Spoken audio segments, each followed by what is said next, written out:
What's going on, everybody? I am Perry White. I'm the host of the Jaguar Journal. I want to make sure that you guys tune in live each and every Saturday morning from 7 a.m. to 9 a.m. on 107.3 FM. We also have our affiliates in Alexandria, Louisiana, as well as down in New Orleans. And if you're not able to catch us on radio live, you can subscribe to our YouTube channel as well as follow us on Facebook. It's the Jaguar Journal.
Opinionated, outspoken, informative. The Jaguar Journal. Your source for the latest information on Southern University sports and SWAC athletics. A Baton Rouge sports talk tradition.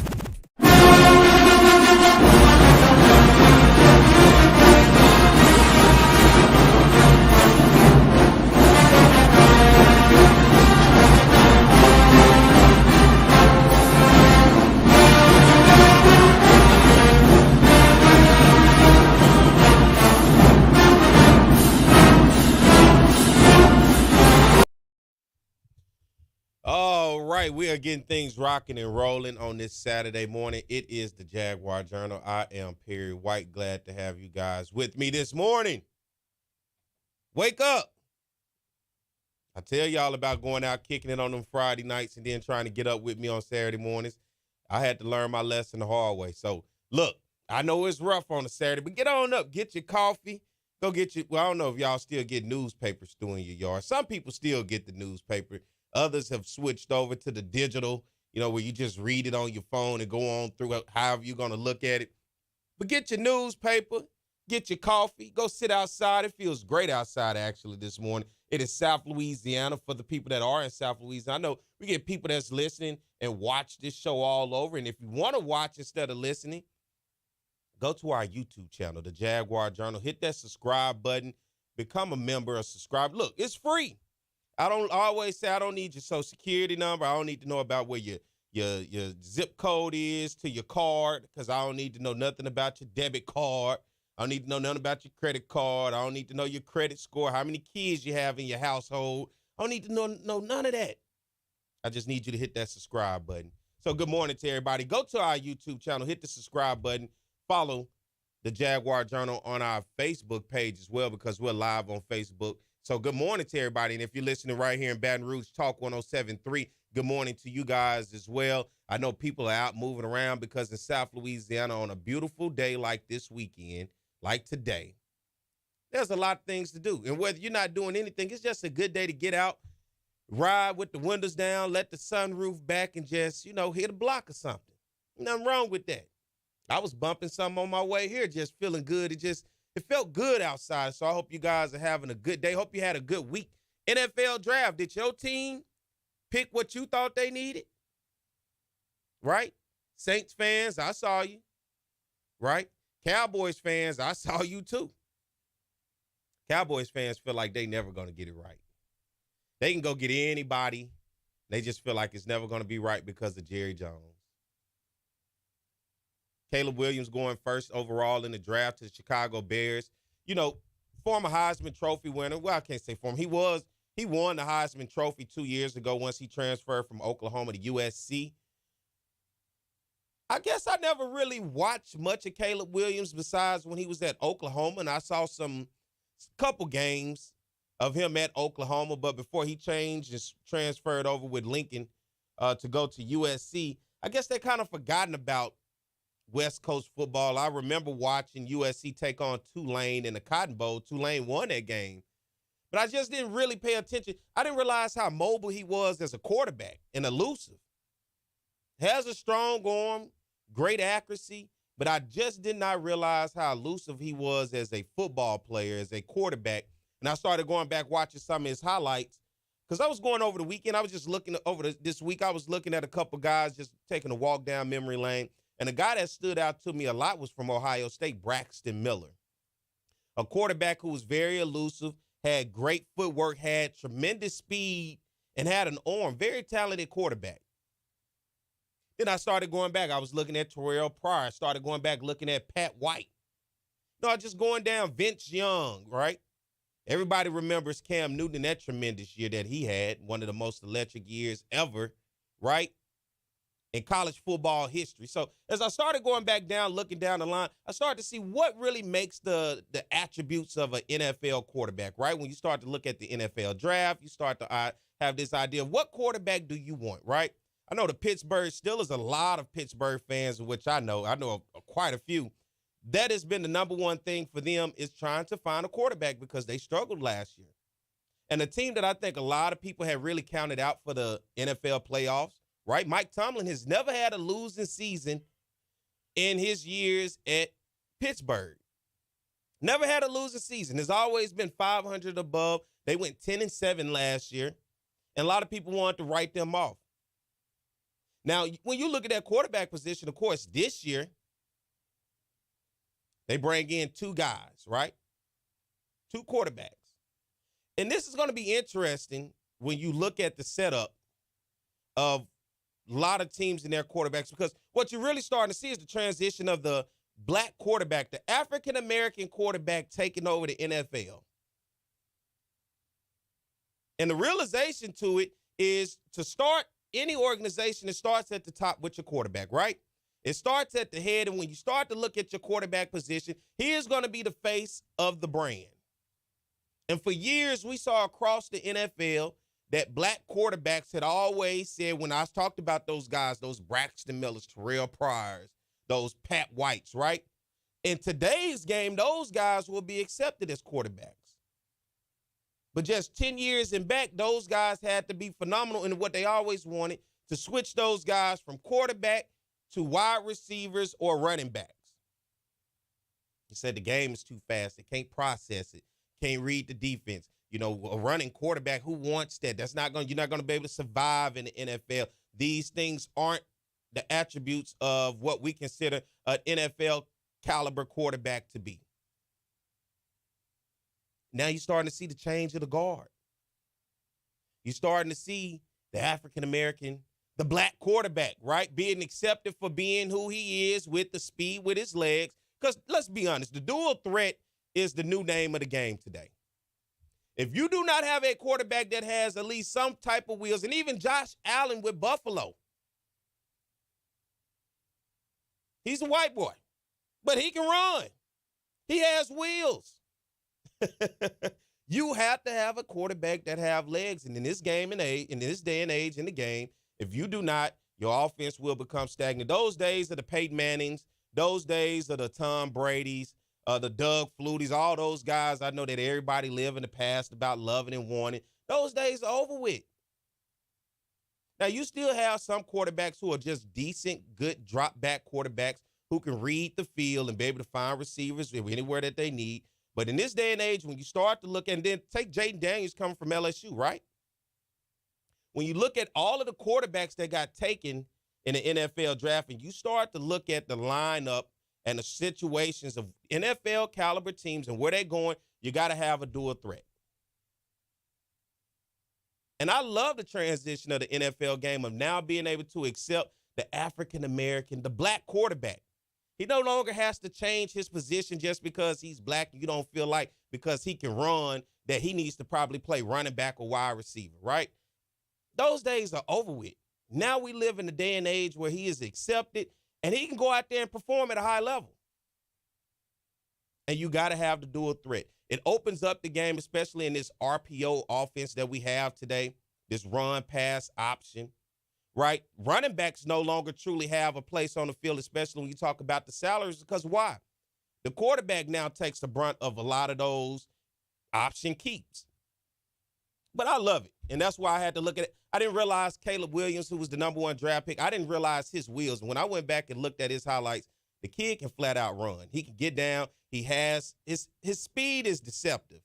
Doesn't look like he has it, but then when he breaks away and gets an open field, he will walk away from you. So I hope you guys' teams got what they need. That was what I wanted to say about the quarterbacks, but trust me, there's plenty of other positions. I know a lot of people had their fingers crossed and wanted their teams to be whatever they wanted, whether you needed a linebacker, a punter, whatever. I hope you got it.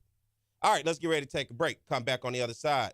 You know Brandi B. Harris. You're going to hear the bum, bum, bum, bum, and all that. She's going to be right here in the studio. My man Mike holding it down. Y'all make sure y'all go subscribe to our YouTube channel and follow us on Facebook. We'll be back more to Jaguar Journal. Danny Johnson, first and foremost, outstanding young man, great character, great young man. Can't say enough about him. Great father. You always see him, hanging around with his son and spending time with his son and his family. As a player, I can't say enough about him. He has all the athletic ability that you would want in a kid with playing corner, the footwork, speed, all the intangibles. I have a good work ethic. It's been a lot of times, in the off season, I gotta just push myself to go work out. Even if nobody else was out there, just to get an extra push when we get back into the season. Because I always want to have that edge over everybody else. So, it's just that mindset that I have. I want to be one of the best. So, I gotta push myself. If anybody else does. And it's like a lot of stuff that I want to do with my son that I can't do because I'm playing ball. So my biggest return to him is just, having him come to games on Saturday and, he can see his father play in front of, thousands of people. It makes him happy. So whenever he's happy, I'm happy. But just when I get the chance to just go home and, hear everything, he's been doing in school and, what he likes and doesn't like, it just brings me back to that fatherhood of just being around him, and that's what I like to do. I put academics over football because, I can't play football forever. At some point, I'm going to have to rely on that degree. So, that's my biggest thing, and that's one reason why I came to Southern, to get that degree. So I set myself up to where I'll be able to graduate right after the season. So if football doesn't work out for me, I can always come back and go to grad school. So, education is a big thing for me. Danny Johnson will put Southern University on a, national stage. Obviously, everybody knows about Jag Nation and Southern University, but you'll see Danny Johnson playing on Sunday one day, and he'll be able to be an ambassador, for the university.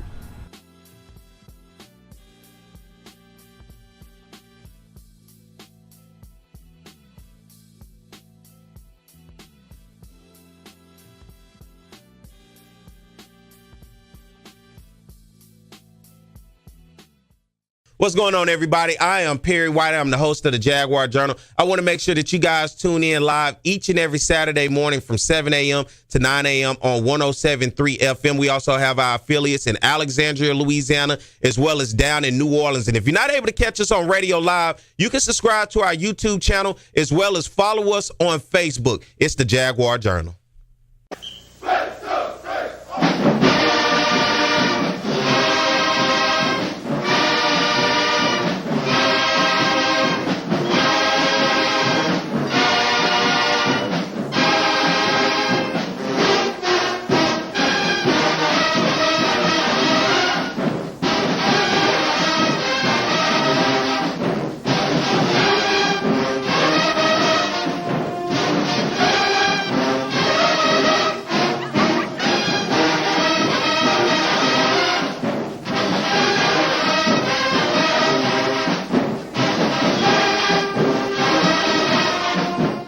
All right, we are back. It is the Jaguar Journal. Good morning to everybody. Perry White, Brandi B. Harris here in the studio. I was making sure we were ready. We are ready. Good morning. Good morning to everybody out there in Jaguar Land. Kind of got it. It almost slipped past them, didn't it? Almost. Yeah. No, but he on it. So as long as he's on it. We was having an interesting conversation. First of all, good morning. Good to have you in here. I told y'all I like the spring yellow. She's wearing the spring I put my yellow. jacket on y'all 'cause it's a little chilly here in the studio. If you see Mike, he's over there. He He's almost. got the sweatshirt got we got the auntie. It's almost like with the little bunny. Come on, Mike. But Mike got that long. That long hair. He got that pimp hair, really, Mike. You really. He throws it around. In here in the studio. Having an interesting conversation off there because we were talking about flying, right? Everybody has their own airline that they like to fly. I know some people, they will not fly anything but Delta. Some people love American. What's the Delta love? I was literally looking at, I'm a Southwest girly. Yeah. But I was looking at Delta flights the other day, and I was thinking to myself, so many people love, what is the Delta love? I think people just feel like it's just, the high class. Maybe it's just, it separates us from the common folk who just fly. People just feel special when they're flying flying Delta. So I don't know, but I'm a Southwest guy. I flew up on grew up flying Southwest. I remember the days of just a simple orange plane, right, with the peanuts and the little, I always got a Sprite, right? So, it was those days of accepting that Southwest wasn't bad, right? Now people try to get a little bougie, Southwest, but the spirit, you was talking about spirit. Do you think you're going to lose your spirit? No, it is an economy line for sure. We're going to call it that. It is an economy airline. That's how I think the Delta people look at us then. If you fly Southwest, that's how the Delta, that's how the Delta people look at us. I'm a Southwest girly for sure. What do you like about Southwest, you personally? I like the check-in process. Uh-oh. What we got going on? What is that, Mike? Her mic. What about this one? Oh, that's what. Well, let's do this then. Let's take a break. We'll come back. And look, we can continue this conversation. We can take a break at any time. So let's do that. Let's get this going and figure it out. So y'all stay tuned more to Jaguar Journal. It's On the Yard Sports, and I'm Perry White. And what I need for you to do is go follow and subscribe to our YouTube, Facebook, Instagram, as well as Twitter right now. Talk about offense, we talk about Southern, and it begins with their passing game. Tom, beyond potent, we're talking about high octane, we're talking about fast break, we're talking about 41 points a game, some 500-plus yards since Terrence Levy has taken over this offense. Because that young man doesn't drop any ball. With the legacy that you started here, you got to feel happy to see it continue on with Doug Williams. Ball now back at the 22-yard line. Levy. No pressure at all. The pass. Touchdown, Ingram. The Bayou Classic. Levy on a first and goal play. Throws a touchdown. Grambling comes with a blitz. Levy steps in the pocket. And his pass is caught. One-handed grab. Sort of in the middle of the road of the... Yeah. All right, we are back. It's the Jaguar Journal. Perry White, Brandi B. Harris. Good morning, everybody. Good morning, everybody. We apologize. Slight technical delay, but we got it correct. We good, Mike? That's what I'm talking about. That's Mike. That's why we got him, man. Look, Mike makes sure. Y'all didn't see him. He was crouching tiger, hidden dragon down here. Look, you missed it. He was trying to make sure the mics and everything, but we got it going. Having a conversation talking about airlines, right? When everybody has their airline, and like I just said, the way you look at Spirit, I think is how the Delta people look at us at Southwest. Like, everybody's flying Southwest, but everybody's not flying Delta. But airline industry has been taking some losses. And that's why we're seeing a lot of the airlines, change the way they do things and find new ways to increase fees and prices. So Southwest saying $230 million loss here this past year. So, I mean, that is huge. And if they take away free-for-all seating, I'm going to be very upset. To me, that is why I like Southwest, because I'm a responsible girly who will set the alarm to check in as soon as check-in is available. You better.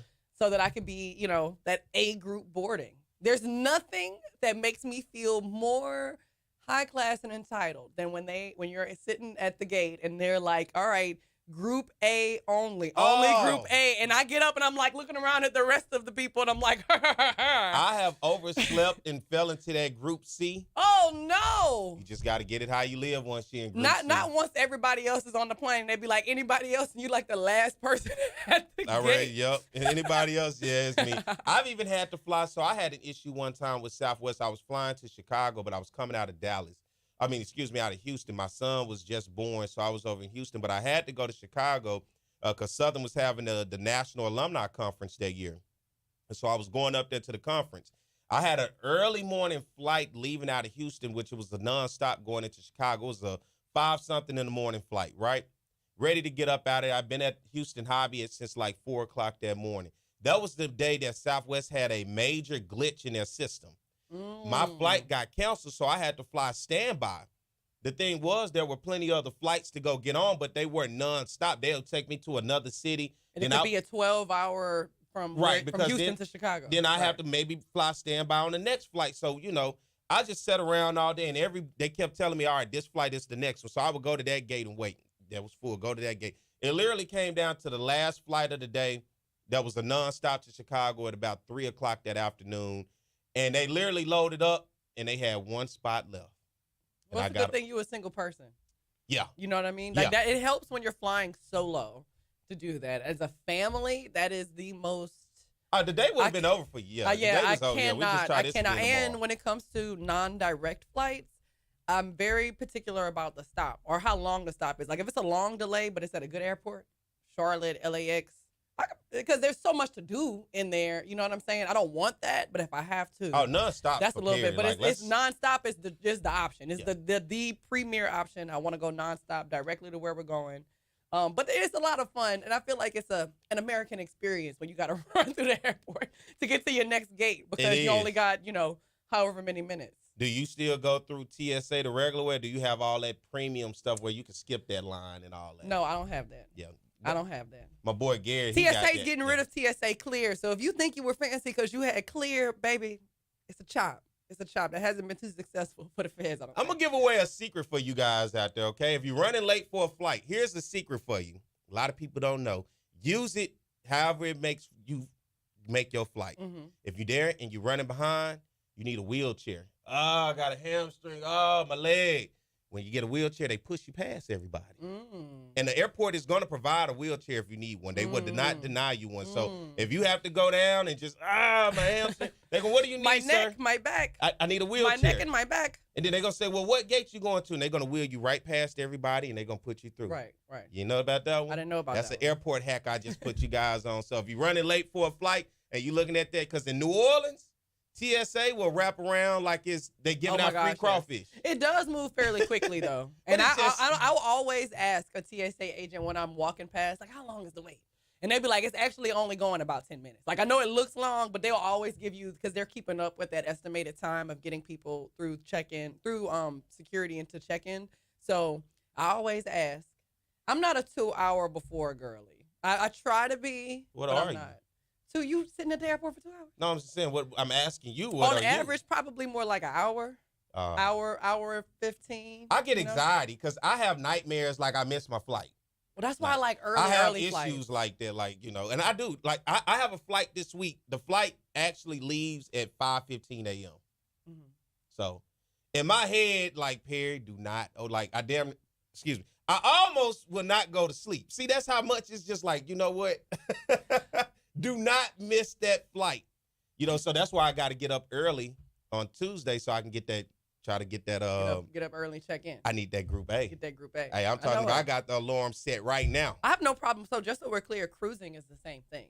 So with with Southwest, you check in 24 hours. To cruise, you got to check in about a month in advance. Mm-hmm. And you need to be up at midnight the day. Like they tell you, cruising check-in is today, April 27th. You need to have been up already because if you checking in right now this morning, all the good check-in time's gone. Yeah, you're gonna be. You're not getting on that ship till right before they depart. You might as well go have drinks and enjoy yourself because just have your patience and that's the thing. So I started to get a little bit.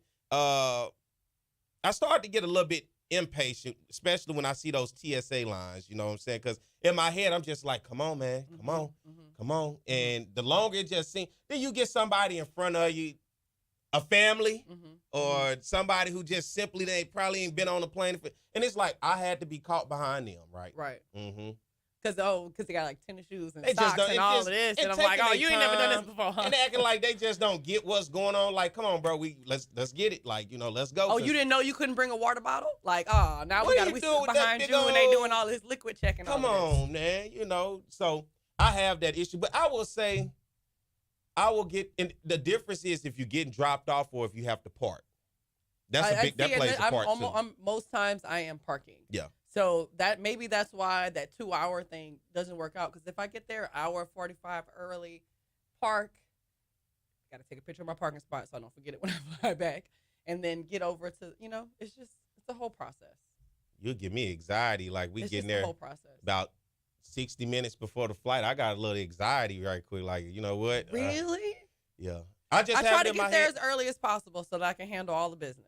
You know what I'm saying? Get a little coffee, especially if it's an early morning flight. Got to get a little coffee. Got to get a little snack. And then the check-in kiosk, you'll get the slowest people in the world. Wait, are you doing? No, the bigger question, are you a check-in bag or just carry-on only? No, I check in the bag, too. I got to You carry on. do? Yeah. They got to set it on that thing. They set it on there. It depends. I try. I really try. You must roll your clothes up real. I try. I have those compression packs.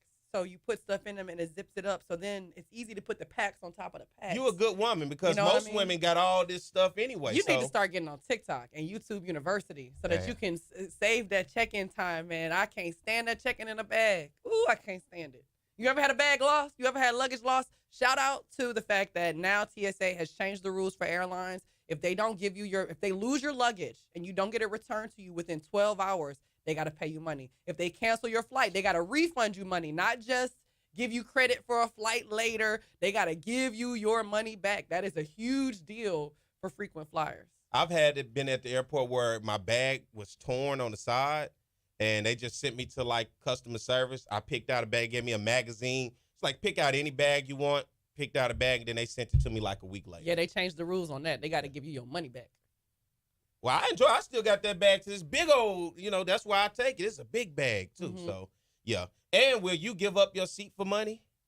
No, I'm not. Well, I'm usually flying with my family. Okay. So, well, they offer the whole family to give up because they typically compensate you pretty well. No, we've never had that. Typically, we were the family that single person.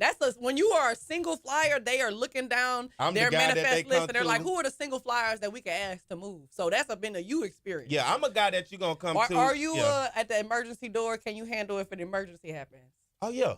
You one of those? They'll do it for you? I can do anything on the plane. I mean, growing up, I flew flight simulators. I feel like I could fly 737s, 777s. I'm not getting on a plane with Barry as the You'll pilot. be surprised. Don't doubt me. Look, if it's gonna come down to you and me, trust me, I got it. Just give me a headset, but trust me, I can read everything in there. I know the controls. I know where stuff at. Trust me. Now, do I need more hours? Am I saying every day I'm getting up and I can fly somewhere? But if it came down, do we got anybody that can fly? I'm gonna raise my hand. I'm talking about when they come ask you, like when you're sitting at the emergency exit. Yeah, can I handle it? Yeah. I'm the first person out the door. So, yes, I can handle it. Y'all better be behind me. Huh? I got you. And I'd rather be there because I'm going to tell you why I'd rather sit there. Have you ever got on the flight stop, got to the gate, and everybody got up at one time, and then there's like some etiquette to it, right? It goes down the aisle. Like, you come out, you come out, you come. But then you get those people who just trying to rush to the front. I can't. We're all at the same place. Relax. Now, everybody's just sitting there just looking now. Relax. We all got that look in our area looking at that one person. And then with the nerve of those people, because they've already announced right before we got to the gate that all of your connecting flights that we're on time and blah, blah, blah. And you're rushing. I can't stand those people. But you know what gives me anxiety? Putting that bag in the overhead bin. Oh my God. Why? There's no more times than I feel more like a girl than when it's time to pick up my heavy my carry-on bag and I got to put it in the overhead bin. Mm-hmm. And somebody's little mama and papa are sitting right there under the overhead bin. And I'm like, I got to hike it up there. Yeah. Almost every time there is some much stronger person who volunteers. Like they see your husband. If I'm by myself, okay. You know what I'm saying? Of course, my husband's going to do it for me, but if I'm by myself, there's almost always some person who sees me struggling, and they're like, let me help this young lady out. Yeah, yes, of course. So she don't hurt little mama underneath the overhead bin. Mm-hmm. So I know I'm not the only person. Tap in if I'm not the only person that gets nervous. I get a lot of anxiety putting my bag in the overhead bin. That's when you got to show your ring then, because at that point, he'll think that's an opportunity. Like, what is your name? And start to, no, hey. It's never all that. Yeah. It's never all that. The women who know what I'm talking about know what I'm talking about. If you start paying attention on the plane, there's always going to be people who see someone struggling to put their bag in the overhead bin, and they're like, let me do that for you. Yeah. You know what I'm saying? Let me do that for you. So all these other people in line can hurry up and get to where they gotta get. Unfortunately, I probably won't be the one because I try to get in by that window. So I'm already. I'm climbing my seat by I'm the window already for over. sure. So For sure. And I hate when I'm by the window and everybody reaching over me trying to look out the window. Like, say, bro, you either. This is my window. Come on, it is this my window. This is my window. Hand me this your is my camera. I'll armrest. take a picture or something for you. But Do you think the armrest for the center person, or like what's your role on the armrest? Well, I try to, if I'm on by the window, I try to, give them. Yeah, I try to give a little space. Yeah. I'll tell you a crazy story. I was flying from Dallas one morning, coming back to New Orleans, and on a Southwest flight. I do early morning flights. So this flight was at 5-something in the morning. 3 people on the flight. I love that. I literally laid out. I love that. I lift all the armrests up so I can have I have like a mini bed. 3 people on the flight. So they was like, yeah, enjoy yourself. We just, we'll be in New Orleans here shortly. Like, and that's all it was. Like, hey. That's awesome. Yeah. So let's get ready to take a break. We'll come back. I know y'all like all this flight talk. Yeah, go get on the flight. Take a vacation. It's that time of the year, right? Yes. All right. Stay tuned. More to Jaguar Journal. It's On the Yard Sports, and I'm Perry White. And what I need for you to do is go follow and subscribe to our YouTube, Facebook, Instagram, as well as Twitter right now. Talk about offense, we talk about Southern, and it begins with their passing game. Tom, beyond potent, we're talking about high octane. We're talking about fast break. We're talking about 41 points a game, some 500-plus yards since Terrence Levy has taken over this offense. Because that young man doesn't drop any ball. With the legacy that you started here, you got to feel happy to see it continue on with Doug Williams. Ball now back at the 22-yard line. Levy, no pressure at all.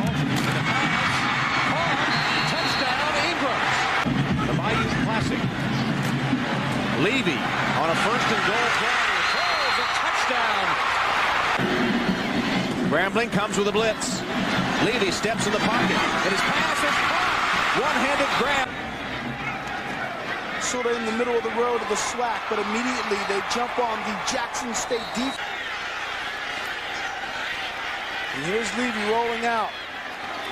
And the pass is caught. Ball is at the 31-yard line. Again throwing the football downfield. Oh, and his receiver Hayes makes the catch. See you later. Touchdown, Southern. If you're going to get, I got some free tickets. Look out for it, brother. Going downfield. Oh, and what a play by Southern. Score. He's played a lot tougher ever since. And this is a free play for Southern. 2nd and 15. It's a free play. Levy completes his pass. It's a free play. Oh, and he's still up. It's a free play. Hayes is going to continue running inside the 10, the 5. Unbelievable, Michael Hayes. 3rd down. And 23 for a first. Levy over the middle. Nice pass that time. 2nd and 20. Levy doesn't have to get it all, but he's going to have to pick up some. All right, we are back. It is the Jaguar Journal. Perry White, Brandi B Harris here in the studio. Good morning. I'm telling you, Mike ain't on it. Good morning. Wake on up. Wake on up, Mike. up. No, not him. I mean, people. Wake on up. That's Mike. what that sound is for. That's what that air horn is for. So wake you up. Is that waking people up? Big news this week. What? Coach Tamika and Jackson State gone to University of North Carolina in Charlotte. Been seeing a lot of posts about that. After she got a player to the WNBA, has won multiple SWAC championships and a whole litany of titles. Come on, speak on the women's sports. Yeah. Come on now. The whole litany of titles. And we kind of talked about the fact that maybe there would be a lot of buzz around it. Well, it's official. She's going to the University of North Carolina at Charlotte after making big waves at Jackson State, building up a huge program over there. Yeah, I had an opportunity here on the show to talk to Rob J a couple weeks ago. Of course, if you don't know who Rob J is, you better go look him up. And most people know who he is. He covers Jackson State sports all the way through and through. Had the conversation with him before Jackson State took on UConn in the NCAA tournament. And that was a big game for Jackson State, considering that they were no longer the 16 seed nor had to play a play-in game. They gave them a little bit higher seed than what they get, especially coming from out of the SWAC. Right. And so they go over. Gino shows a lot of love to Coach Tama Reed and says somebody should be looking at her. And she ultimately gets this job. Now, Charlotte, right? I don't know much about their women's basketball. Mm-hmm. I understand money talks. Mm-hmm. I understand the idea of programs, right? More resources. I don't know a lot about Charlotte, though, to speak on them. And, their previous coach is now at Marquette.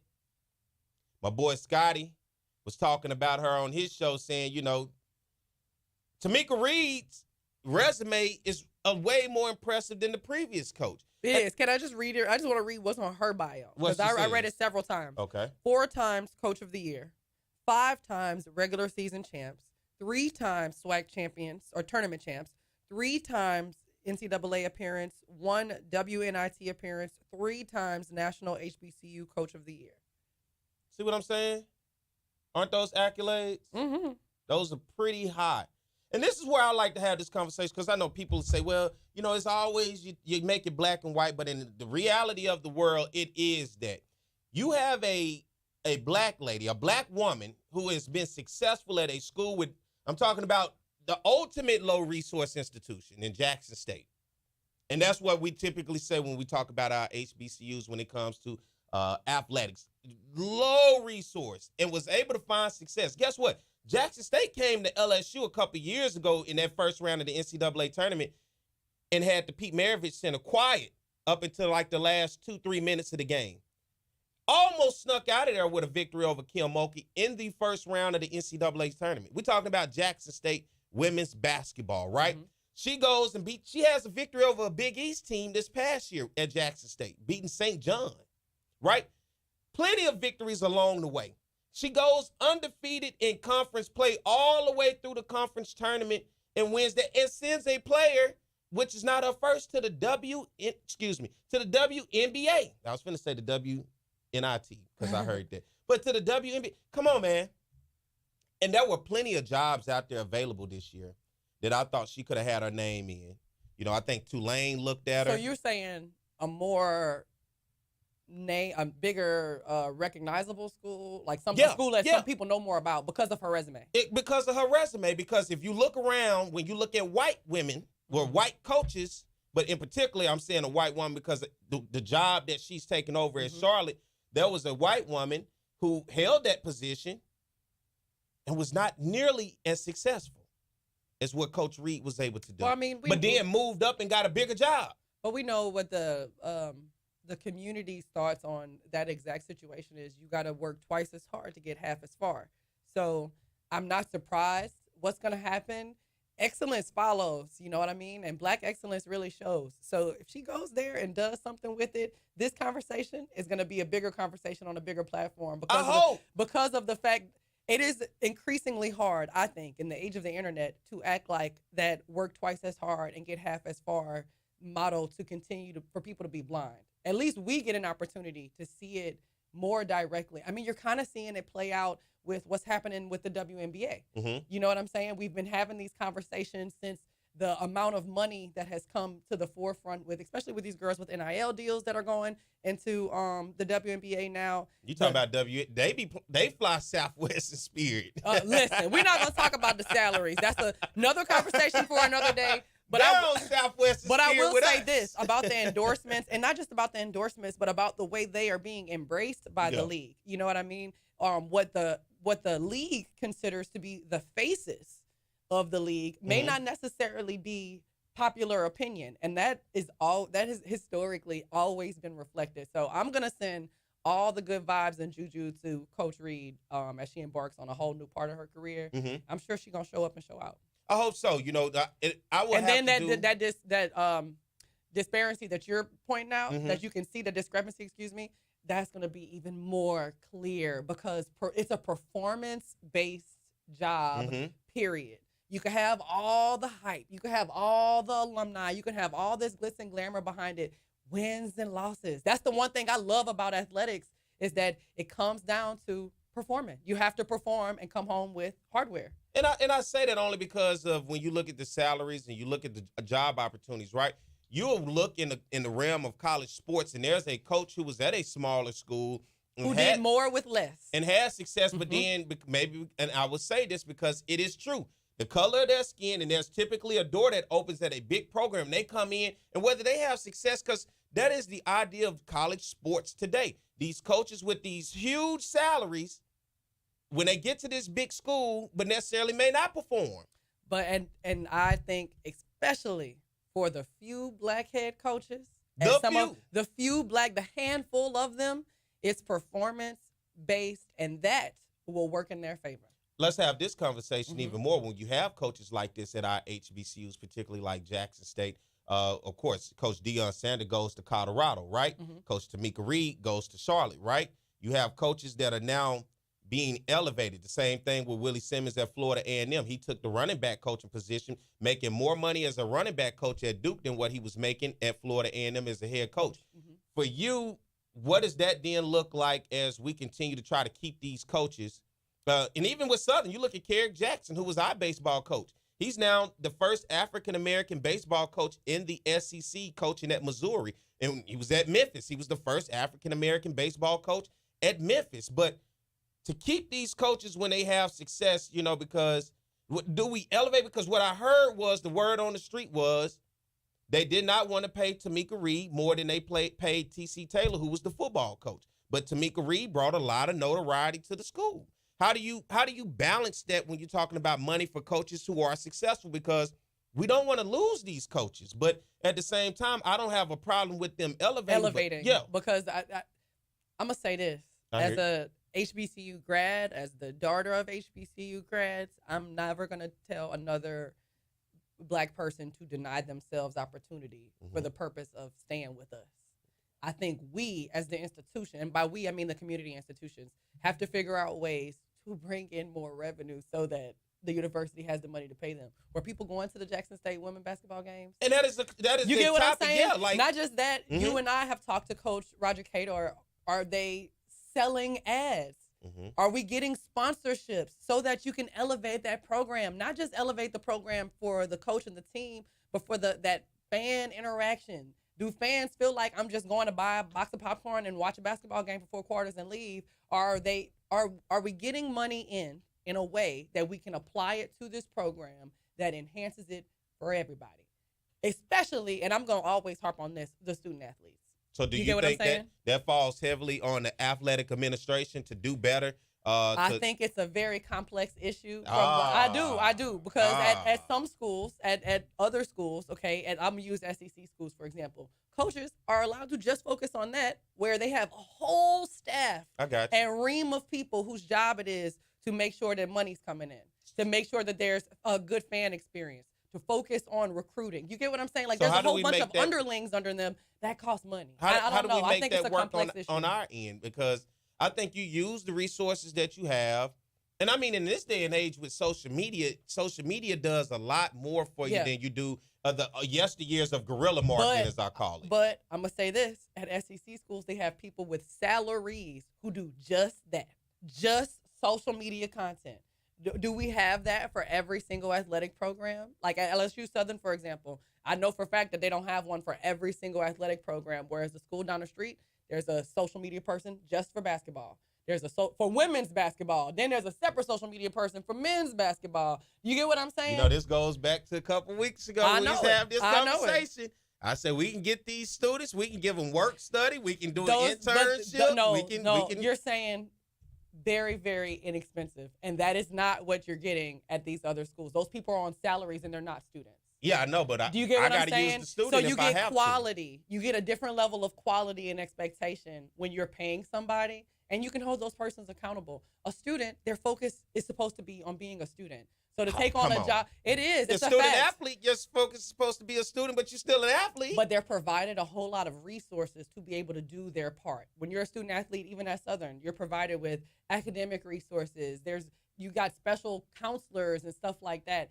When you're a regular student trying to do this, as somebody who was a media student, there's not always extra resources. I got to be able to do that and all my regular stuff. Make me an AD. I'll show y'all how it go, okay? And I'll bring you in as an advisor. You gonna pay me? Because I don't work for free. No, internships here. Okay, because I don't work for free. Yeah, you know what I'm saying? Because I know you're going to be able to, you're going to set us up in that communications department and public relations, right? Salaried. Any extra time has to be, people want to be compensated, especially in this economy, man. People ain't working for free. We pay who we want to pay. We'll say we don't have money, but then you will see we find money when we want to put money out there. Just sometimes check out some of those board meetings and you start to see people getting increases in salaries and this person is being hired and you looking at this person like they getting paid this much money. Then when you really look at that department or you look at that area, you like, it's just, hey, that's just the reality of it. So we pay who we want to pay when we want to pay them. And when we say we don't have no money, you will find out there's some money around there. We just tend to use it on what we want. Mike, let's get ready to take a break. I like the conversation. We'll keep it going more after this. Stay tuned. It's the Jaguar Journal. It's On the Yard Sports, and I'm Perry White. And what I need for you to do is go follow and subscribe to our YouTube, Facebook, Instagram, as well as Twitter right now. T.R. Ricks is a fifth-year senior who's getting his first chance to drive the train that Bob talked about. And right now, he's driving it quite well because the Southern Jaguars are kicking butt in the SWAC conference. As Bob mentioned, 6-0 overall in the SWAC, and T.R. Ricks has played so well. Over 2,000 yards passing. In the last 3 games running the football, he's been over 100 yards on the ground. The respect factor that he gets from his teammates is incredible. As a fifth-year senior who's never started, they elected him captain. And the numbers he has put up are represented on your screen. 27 total touchdowns on the offense, a pass percentage of nearly 60%. He could be the SWAC Player of the Year on the offensive side. And they're going to get a huge dose of the best offensive player in the SWAC, and that being Thomas Ricks. Yeah, what Thomas Ricks has found a way to do is just beat defenses either with his arm, with his feet, or with his leadership capabilities, finding a way to win the games late with fourth-quarter comebacks. He showed versatility and athleticism. He's a tremendous athlete that knows how to win, most importantly. He really is a leader both on and off the field. I just think it has come to a maturity level. I have a 4-year-old son, and, when he was born, I had to grow up fast and, just staying in school and practicing every day, trying to get better every day, just so he can have a better future. It's just been my inspiration. So, I just think that's my motor that drives me and, keeps me in the game. His 4-year-old son, Collier, has not missed a game this season. They throw the football around in Rick's dorm room at Southern, and he says it's great playing football with Collier. 1st and 10. Ricks. He's got Vernon. Vernon makes the catch at the 45. They can run the entire offense with all those guys in the game.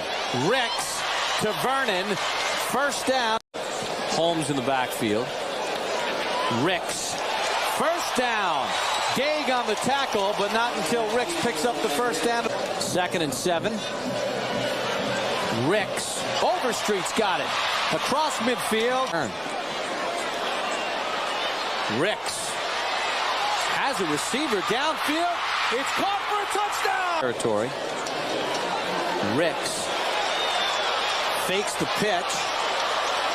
Gets inside the 15. He's in the type of young men that represent his philosophy in life and in football. Ricks in a shotgun. He's going to run it out to the 10. And 2nd and 11 after the holding penalty. Sidearm toss. And a nice catch. Ricks on the 1st and 10. Little draw play. Takes it outside. He's got the 1st down. But Ricks going to take it up. All right, we're back. It is the Jaguar Journal. Mike, you better get ready. I'm Perry White, Brandi B Harris here in the studio. All right. Good morning. Good morning. I'm just going to always say, Mike, you better be ready. I'll just give him that one, okay? Good morning to everybody out there. Hey, glad to have you guys with us. We got a couple minutes before we get ready to get to the top of the hour. We're going to come back on the other side. I'm going to ask you guys a question on the other side, and I want you guys to call in and tell me what you think.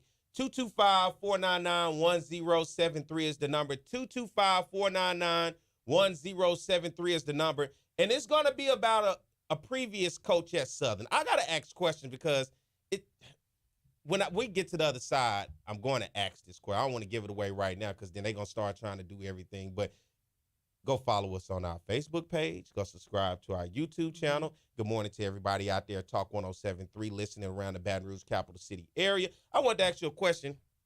Got a couple minutes. You were able, and I never thought we would be in this situation right here because we sat at the same table, and I met your husband for the first time, and then, I had an opportunity. I think it may have been our first time actually having a conversation where you did Dancing with Big Buddy one time. I did do Dancing with Big Buddy. Which is happening tonight, 7 o'clock at the PMAC. I think that's when the first time I actually met you. you were doing Dancing with Big Buddy, but you hosted the gala in which coaches and you were able to be in front of everybody. How was that for you? I never did get a chance to ask you that publicly on the show hosting the Southern Athletic Gala. Well, emceeing is something that just kind of comes with the job of being a TV journalist, but it was the inaugural Southern University Athletics Department Gala. I thought it was a fantastic time. We had live music. We honored, obviously, Coach Richardson. We honored Coach Kadar. It was just a great time to raise money for the Southern University student athletes. I personally think, especially if the NCAA is going to claim that they're all about student athletes, that is who we need to be uplifting. And I feel very passionately about putting positivity, love, support, money. Support is money. Okay, so I'm going to say it one more time. Support, capital S, capital U, is money. It is not just going to the game, okay? It is not continuing the cultural practice of leaving after halftime. Support is money. I'm going to keep saying that because student athletes need funds. They need money to be able to do what they do on a high level, and they need that support. So to have those kind of events, I think is important. Yeah, it was really good, and you did a good job. We had a great time. I had a great time. Yeah. And hosted, and I just thought it was a good. I'm looking forward to the next one. I'm very much looking forward. And I know that they are already in talks of doing it again, so I'm looking forward to. Have they talked to you again? NDAs are a thing. Oh, you signed the NDA? No, I'm just kidding. I'm just kidding. Dang. I'm just kidding. I'm just kidding. No, the athletics department is definitely working hard, I think, at providing this type of stuff so that alumni, fans can support the student athletes, feel a part of something, and connect with. It was the best SU athletic event I have ever attended. I thought it was fantastic. The way that it was run, for a long time. And the way everything was put together and to go. I've been to a lot of athletic events. That one right there was it's at the top of my list. And I love to dress up. I love to see everybody dressed up in their best. You know what I'm saying? That's just always a good time. And everybody getting together and having fun, getting to know each other, fellowshipping. And I got to kick it with my boys, Coach Pete, Coach Kadar. It's a good time to be able to sit down and talk to those guys. And they call me a lot, right? Mm-hmm. I tell people, I told Pete and I told Coach Richardson and I told Coach Kadar, if this was 15, 20 years ago, I wouldn't be hearing from y'all. Now y'all you done got bored, retirement. And also shout out to Coach Danu, legendary volleyball coach Danu. He's fantastic, Nathaniel Danu. Yeah, and I never really had a relationship with him. I really didn't know him too well like that. I think he's a fantastic person. Shout out to him. Shout out to him. All right, well, we got to get ready to take a break. Mike, you going to get ready to count us down? I want to make sure we good. Let's just do it anyway. Y'all stay tuned. We'll be back more to Jaguar Journal, okay? Darius Skelton has... Southern was a little late to the game of football. They had started earlier in the CIAA up at Hampton and those schools up there. And when J.S. Clark became president of Southern University in 1914, he had already visited Tuskegee and these Howard and the other schools, and they had a football program. And he wanted to compete with them, not just in the classroom, but also on the football field. So it started as an intramural. We had intramurals when we first came in 1914 through 1916, 17. And then the intramural program evolved into the varsity, into the football program in 1918. Coach Big Charlie Holmes from Colorado State, he came here as an assistant coach, but he took over around 1922, 1923, and he did very well through the early 20s. But he came up to 26. He broke even. He expected to do well, and 27. I don't find any records where he won any games there, and he was replaced. But the person he was replaced by was a legendary. Name is Bryce Union Taylor from the University of Southern California. Out there, he had been an All-American. He was the guy that stopped the four horsemen of Notre Dame, and then he went to Chaffin University in South Carolina at 27. In 1928, he became the head football coach at Southern University and athletic director, and he really put Southern on the map. He had a lot of firsts. First of all, he had the first All-Americans we had came under him. Therefore, he had the greatest winning percentage in Southern University. He won 85% of his game here, And he had our first undefeated season in 1931 when he was 7-0, and but he was not declared national champ, but he was considered for that. But he was our first great coach during that early period, Bryce Union Taylor. We don't want to forget him. Arnett W. Mumford, he's a national icon in coaching. He had coached 10 years in Texas, Jarvis Christian, Bishop, and Texas College. But the last 5 or 6 years at Texas College, he was very, very outstanding. He won 2 SWAC titles, and he had won a national black championship at Texas College and 35. So therefore, Southern was interested in getting him here, and Dr. Felton Clark was very instrumental, the person to get him here. But his impact it goes much further than Southern University and State of Louisiana. He won 12 SWAC titles, 10 of them at Southern and 2 at Texas College. And he won 5 or 6 national black championships.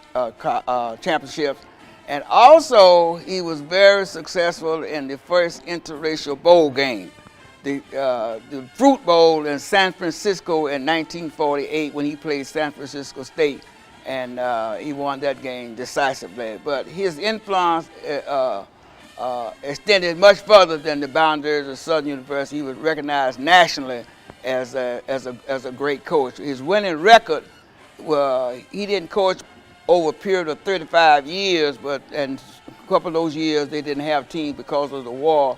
But he won 246 games, second only to Eddie Robinson with his 402 game over 55 years, I should add. And so it always had loyal supporters, and they would follow the team everywhere they would go in large numbers. So Southern became the team that everyone loves to beat, loves every Saturday. It's the toughest game we have every Saturday. So if they don't win another game, they figure if they win the Southern game, they had a good season.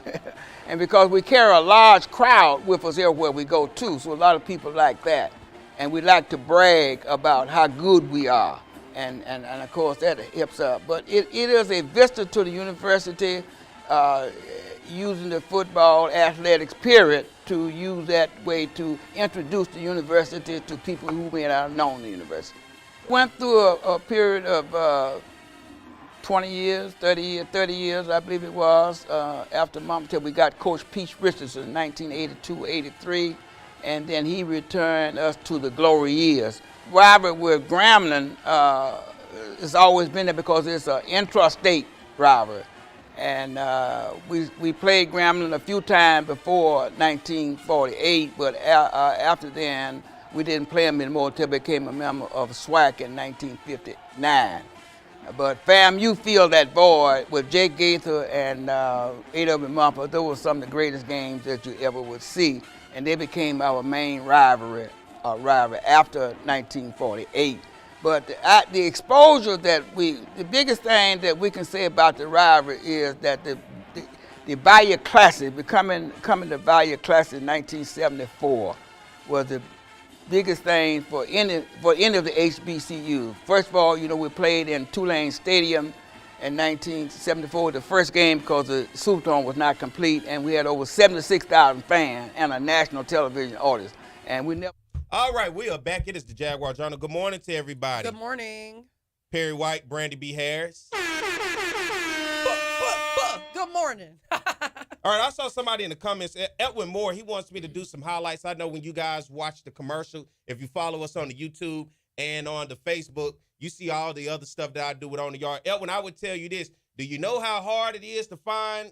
I make those highlights, so I literally have to go watch these entire games just so. I don't want you to think it's easy to do that. I just want to put that out there for people to understand. When I make these highlights, that is hours of me watching game after game after game that I can find of quality.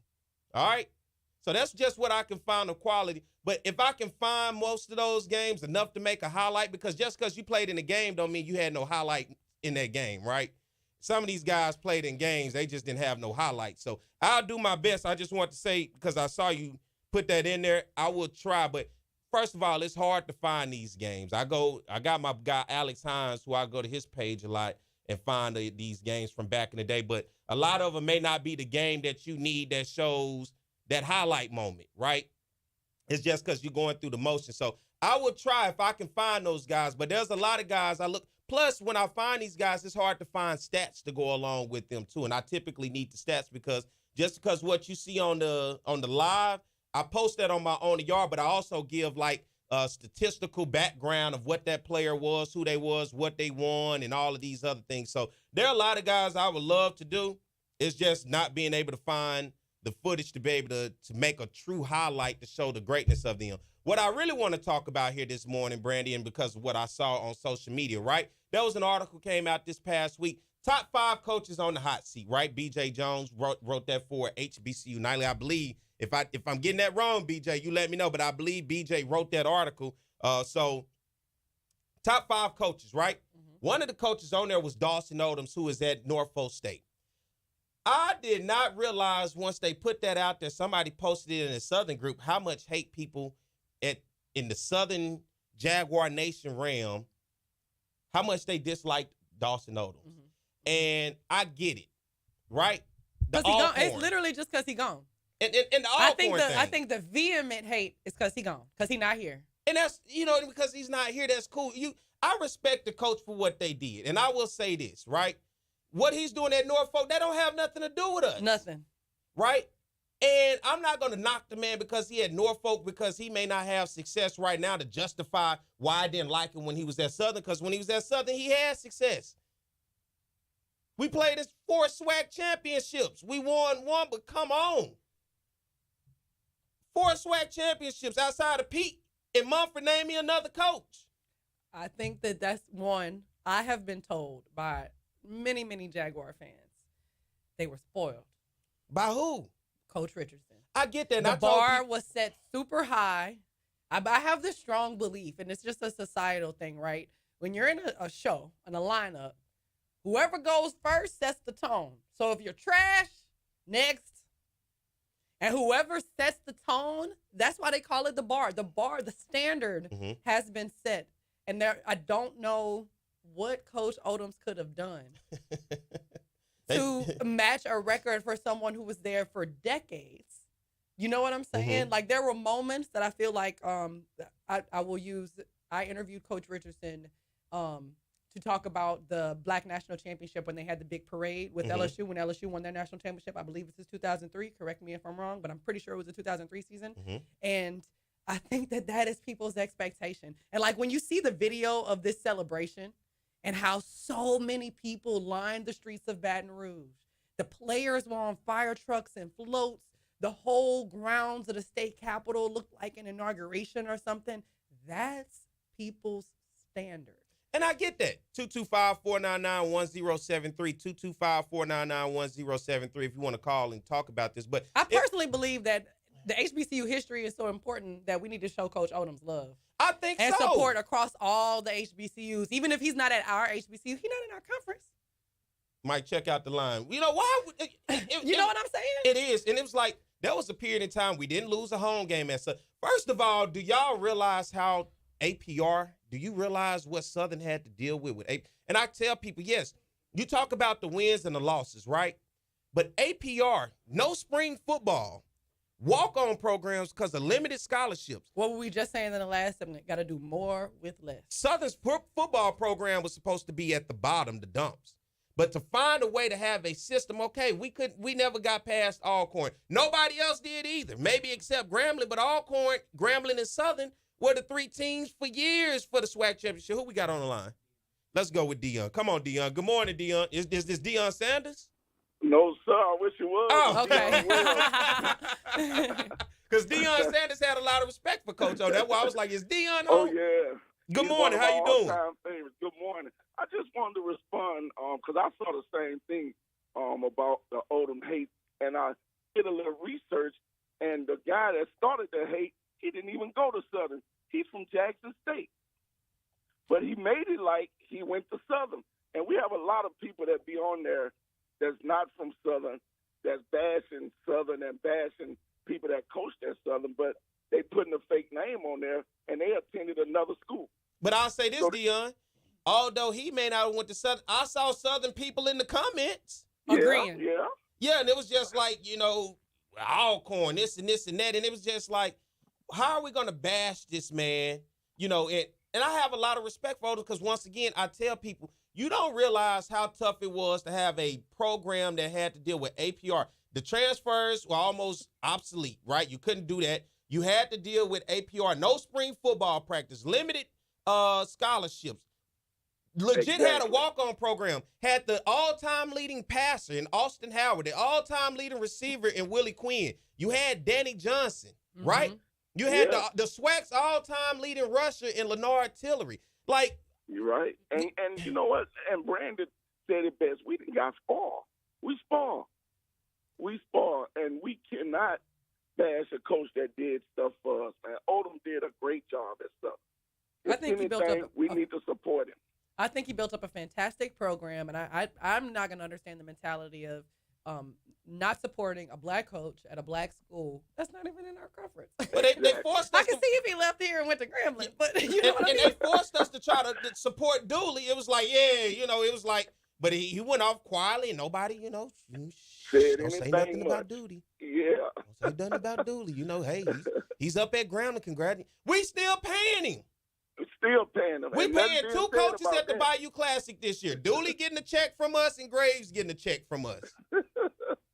Yeah, it's crazy, man. But I want to tell you guys, you're doing a great job, both you guys. And I look forward to every Saturday. I wake up just to listen to you guys.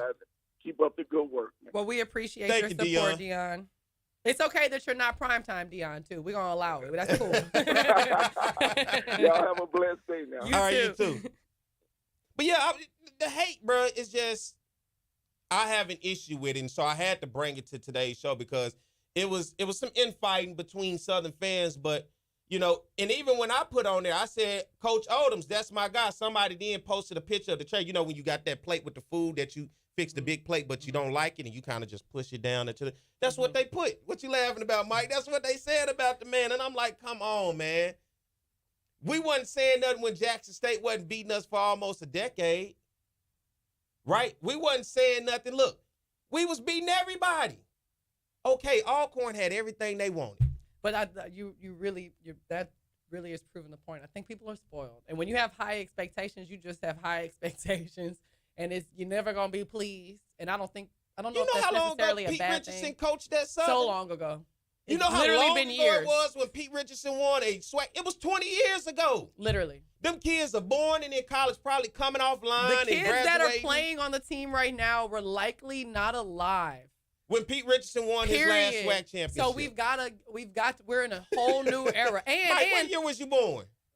Come on, there we go. So I'm gonna say this, and because y'all mentioned the transfer portal, the staggering changes that have been happening with the NCAA when it comes to NIL, when it comes to the transfer portal especially, that's going to change the game for HBCUs across the board because students can go to different schools where they see opportunities, where new coaches that they trust are. So I'm hoping that some of those things play in Southern's favor. And I'll do this with you because I still talk to Coach Odoms to this day. One of the things, and I think a lot of people, we have the world that we live in today, people have an issue with building programs because we live in an instant gratification, quick fix. We want it now.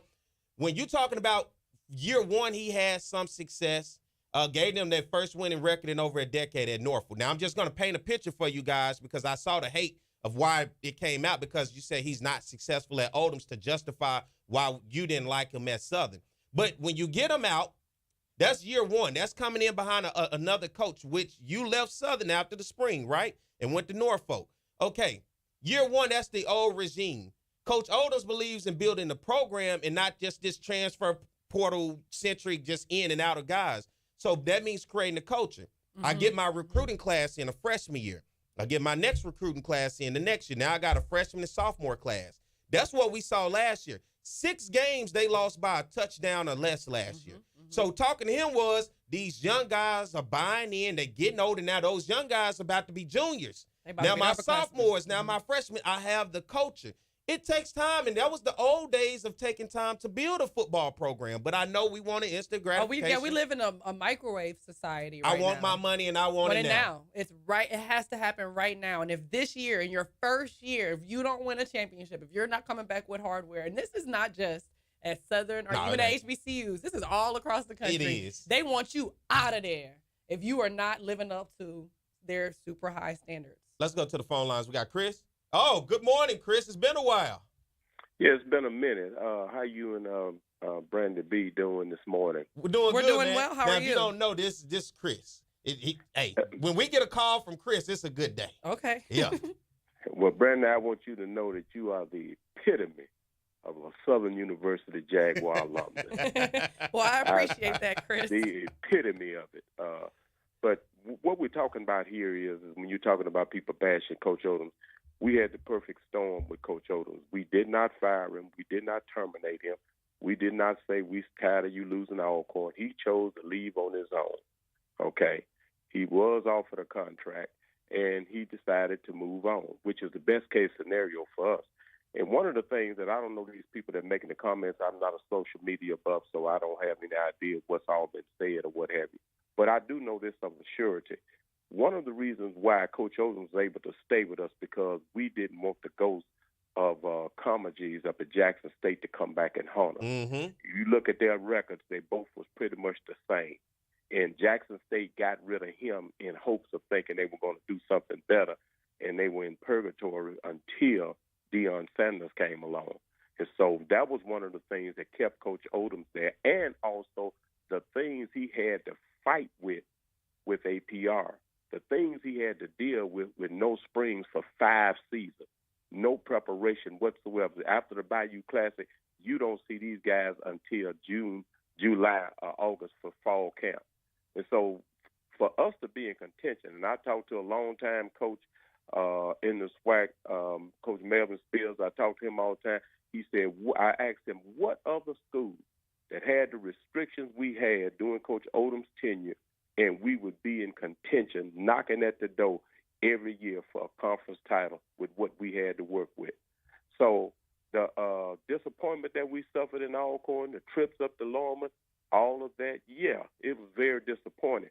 But for people to say that he didn't do this or didn't do that, you can't help but wish for success for him. And it was a perfect storm for us. Dooley, that's altogether different. You still waiting on that apology?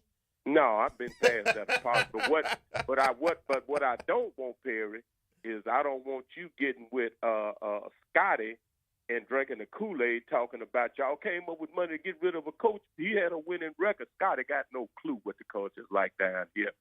Hold on, which coach with the winning record? Who? You know, and I know if they'd about Dooley back here, we wouldn't have no season ticket sales, okay? So we got to do what we got to do. And so, but I just want to say, though, Coach Odom, as far as I'm concerned, he left the right way. I'm glad it didn't come down to us saying firing him in hopes of doing better, because the last hire, not the last hire, but the hire before that, when everybody wanted Coach Dooley, that was a disaster, an absolute disaster. So, like I say. Like, can we say that the culture around Coach Odom's was fun and exciting, and like the whole fan base loved and respected him? Like, that is important. I wish we could say that, but I don't think people loved and respected him in large numbers like we thought. I think it's just because he's gone. Here's the thing that was. It was hard for Coach Odom to be able to understand. We got a winning program. We got a good team. And he felt, as far as the support that we had, I don't think he really ever bought into everything that we were about. I mean, he was grateful, he was thankful, but I don't really think he really bought into our whole entire culture. Case in point being, I know of different booster groups and what have you that were trying to assist in certain areas, and he really wasn't all that interested in it per se. Not that he didn't take help, but a lot of times I knew different groups that were trying to get together to do different things, and he wasn't as receptive to those things. And personally, I think he left because, like I said, he came to the conclusion, I don't know what it's going to take to please these people outside of winning championships, and I'm doing the best I can to try to win them, but it's just not happening. But I am glad that we didn't terminate him. I'm glad it didn't come down to make us look like we the bad guys. So people bashing him and stuff, and he's going to build a winning program at Norfolk State. He has no pressure. There's not any pressure being applied whatsoever. When you look at what Norfolk State was before he got there, I mean, the bar isn't raised that high. He wins 7-8 games. He wins 7-8 games a year, and I mean, he could be like Prairie View, because Prairie View is the most tolerable school I ever heard of. And Coach what made Pugh people think Norfolk is just a quick fix? Like, you could just go there and just fix that quickly. But here's the thing, though, Perry. The expectation isn't going to be that high. Yeah. I mean, they're not going to be calling for his head for not getting to the Celebration Bowl. Mm-hmm. They're not going to call for Coach Odom's head at Norfolk State not getting to the Celebration Bowl. Yeah. Now, look at our situation and our culture. How you got a Celebration Bowl that's going on this long and the fighting Jaguars haven't even come close to sniffing it? Well, now, that's a problem. Yeah. That's a serious problem.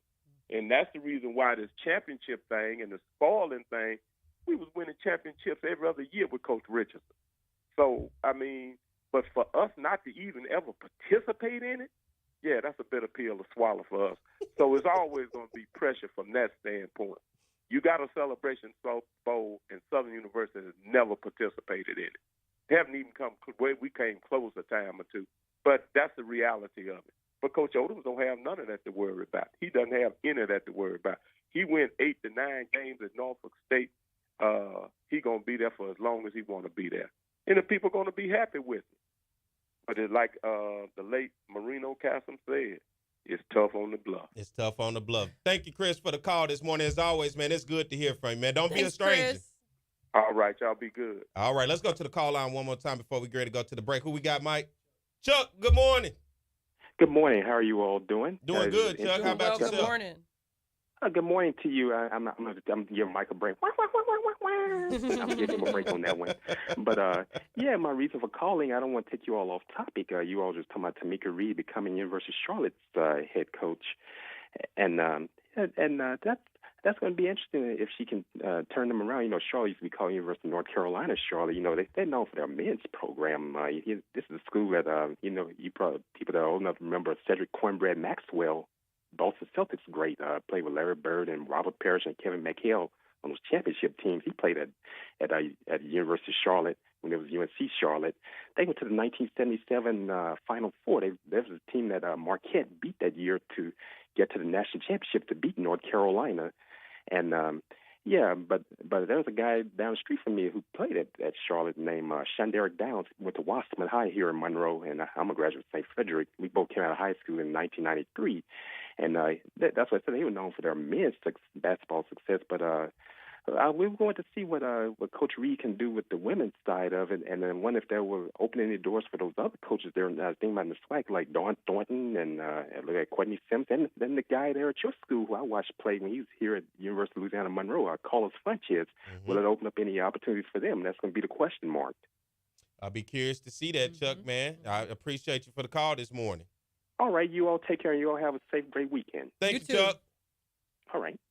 All right. Well, I know you got to get out of here. Tell the people you got to go. I got to go do the news at 9 a.m. I'm a very busy woman. Very, very busy. Yeah. So you got to go wake up Baton Rouge radio and television. What a blessing, right? No complaints. It's fun. So it's tell the people where they can watch you once you get ready. One, go follow me on Instagram, TikTok, Facebook at Brandi B Harris TV, Brandi with an I. 2, I'm going to be on WBRZ at 9 a.m. and I'm there every day, Monday through Friday from 5 to 7 and on WBRZ Plus from 7 to 9. And go follow at the Love 225 show. That is my bi-weekly cultural lifestyle show where we highlight the color and culture that makes the greater Baton Rouge area so fabulous. I was at a restaurant. Turn it down just a little bit, Mike. I was at a restaurant and I saw it. I was in there. It was jumping that day. And I looked up on the screen, and what do I see? Love, I sent the picture. Yeah. I took it. I said, man, look at this. This the place show is came packed. on right after the women's basketball championship game, and I lost my mind in my house as if I've never seen it before. I was like, oh, my God. But do you know how many people were watching ABC at the time? And my show came on, I was so proud. And so proud. Packed house Shout out to restaurant. the whole team over there at the Deuce that helped make it happen. And I saw that, and I had to send a picture. I said, look at this. You up in here. You on the whole TV show. If they don't know who you are, they know now. So, so it's good to have Well, if y'all see me out there in the streets, make sure you don't be a stranger and come speak. Say hello. I thought you was going to say, if you see me in the streets, you don't know me. No, I'm not like that at all. Definitely come holler at me, say hello. You know something about that song? I don't like when people are like standing far away and they're like whispering. I feel like I must have a booger in my nose or something. How much do people just like look at you, just stare? It happens. Yeah. But typically, I'll wave or, people come say hello. I'm very approachable, And see, you think I'm approachable? Yeah, I approach you and say, what's up? Hello. You want to do the Jaguar? And now getting to know you more with doing the show, very great personality, great conversationalist. And I get it a lot of times where, even with the Jaguar Journal, a lot of people know my voice. So and my voice carries. Yeah. Like, I'm a loud country girl. So I've literally had people, we have been in the store before where I'm talking to my husband on one aisle and the lady has come around the corner to be like, I thought that was your voice. Is that Perry White in the Jaguar Journal? Yeah, that's me. So we appreciate all of the support out there. I do, man. I love to have conversations with people, and be able to, people going to talk to me and ask my opinion. Then they say, I mess with you because you keep it real. I like, you just kind of tell it as it is. And look, I enjoy it, but then I get sometime when I'm walking where I could tell somebody may recognize it, and they just staring at me. And I'm like, you know what? Just keep walking. Oh, I always walk up. I like to introduce myself. Hi, I'm Brandi, When they just staring at you? Or, it depends on the situation. Yeah. But I'm very approachable, so I don't. Let's say you walking down, you at Live After 5, and you just walking, and you just see people just, looking at you. Most people don't just look. They gonna come up and say. They be looking, man. They make that connection like, that's you. Hey, and I be like, that's me. That's me. Hey, girl, like that, Is that, how are you accepting notoriety, being noticeable, being known? I don't look at it like that. So like in our little small town, my family was already kind of, people knew them, so they knew you one of them Baileys. You know what I'm saying? So I guess I look at it like that. And it's just a blessing. Yeah. As somebody who went to school for this, who always wanted to do what she's doing right now, I have no complaints when people come up to me and they especially if they recognize me from my work. Like that gives me a lot of pride. I want to come on Love 225. We're going to make that happen. Okay, that's what I'm saying, make that happen. Mike. You're talking to the person. I want to You can make that happen. Like, you're talking to the woman that does this. So, Miss Brandi B. Harris, we can make that come happen. On Love, for sure. Love We got to ask. We're going to make that happen. I want to look up. See, y'all don't know. We got a TV up here. I'll keep looking up because I'm like, that's I want so to just look up and see. So we'll make that happen. First of all, hope you had a great week. Yeah. Thank you for coming in today. And Brandy's going to hold it down next week here in the studio. I'll be out of town, but I'll be on the phone with her. But she's going to have the house to herself next week. No pressure. It's you and Mike. No pressure. You got the house to yourself next week. So, don't throw big parties or nothing. Have house all your party, friends. House party. Mike, we lit. All the boys. Yeah, you see what I'm saying? Yes. But, you headed over to the news. Anything important in the news today? I just want everybody, I did want to say this before I leave today. I want everybody to be paying attention, very close attention to what's happening in the state legislature. They are attempting to pass, I believe it's Senate Bill 486 or 482, excuse me if I'm getting the numbers wrong, where they want to basically privatize public information. They want it so that what we usually use as journalists or even the general public, information that you would have access to, emails, text messages on government phones, how decisions are being made for you. They want to keep that secret, and we do not want to allow that. The Freedom of Information Act requests your First Amendment right is to protest against your government, to speak against your government if they're doing wrong, for journalists to be able to have the right of a free press, freedom of speech, freedom of religion. And I feel very, very strongly about denying that public access is denying the public access to knowing exactly how, why decisions are being made for them, and they will just be enforced upon us, and that is not a democracy. So I want to make sure that everybody is paying very, very close attention to all of the decisions being made at the state capitol. They're also pushing for a constitutional convention this summer that hasn't happened in like 40 years to change our state constitution in literally a few weeks, and we're going to have to vote on that in November for it to become law. So I encourage everybody to go read, follow the news, keep up with exactly your state representatives and state senators are pushing so that you know what the government is trying to do either for you or to you, however you see it. So just make sure that you are involved in that and that you know what's going on. And even the St. George thing, you're going to be reporting on that? St. George, of course, that was a huge, huge decision, a huge blow to the city of Baton Rouge, the city parish of East Baton Rouge. State Supreme Court decided in a 4-3 vote, so it was a very narrow decision that St. George, that lower courts ruled incorrectly against the incorporation of the city of St. George. So it looks like that's likely to happen. They're also trying to add to the state constitution that St. George can create its own charter for its own education system, which is pretty much how this whole debate and fight started some years ago. I just encourage everybody to be following it very, very closely. Make sure you're fully informed. Message me if you want information. Like, I'm happy to educate people on what's going on because it is super important and it will likely affect generations of Louisianians if we're not paying close attention and holding the powerful to account. We're going to start doing a segment on this show, News with Brandi. How about that? Can we do News with Brandi? I can do that off the top of my head. You like News with Brandi? I do this. Okay. You do. Of course, you about to go do it. I do this. Look at Mike. Mike impressed. Mike like, hey, you go. I heard that. I'm impressed, and that's why you're here. And hey, thank you for that. Let's get ready to take a break. Brandi, you got anything for the people before you head out? No, everybody go enjoy one of these beautiful festivals out here this weekend, whether it's Jazz Fest, Festival International, Kite Fest. There's so much going on across the state of Louisiana. Backyard Fest for me. I know everybody's about to go enjoy this spring weather, so y'all go enjoy yourselves and stay safe this weekend. All right, let's get ready to take a break. Come back, I'll continue the conversation. If you want to call in, 225-499-1073. Talk to me. Ask me questions. I'm still on this Odoms thing, so look, all right? Let's take a break. We'll be back.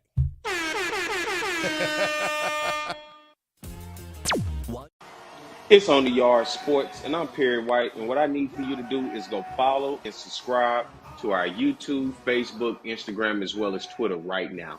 For the first time in the 79-year history of the Southwestern Athletic Conference Elite Championship game determines the overall champion today. Live from Legion Field in Birmingham, Alabama, it's the champions of the East, Jackson State, taking on Southern, the champs from the West. Hello, everybody. George Johnson along with Charles Mann. And I got to tell you, a great poet once said this is the way it's supposed to be. And it is. Number 11 Southern taking on number 15 Jackson State. Both programs have won 3 SWAC titles over the decade. So it's only fitting in the first SWAC championship game we determine the program of the decade. We've got a lot of offense out on the field. And yet this guy right here, he's going to tell you this game's all about D. It's always all about D, George. You know that. It's always all about D. An all-pro defensive end is going to tell you that. When you think about Jackson State, this is a team that is very potent offensively, but defensively they've led the SWAC throughout most of the year, and they've got the best player in defense in the SWAC, and that's Tommy Head. Tommy Head. Get used to saying that name. You'll say it all day. He'll be all over the field. He's always around the football. He's the leading tackler on this team. He also has 5.5 sacks. At one point this year, Southern led the nation in scoring defense. Then they ran into Florida A&M. They got a lot of guys out there that can get it done, but at the top of the list is DeMarcus Miller. DeMarcus Miller, the linebacker coach, Terrence Graves, told me there's one word to describe this kid, and that is relentless. He's only 5'10", 285 pounds. He makes a lot of plays, though. Relentless, appropriate word for our third member of the broadcast team, and that's Joe Clare, who's standing by down on the sideline. Joe?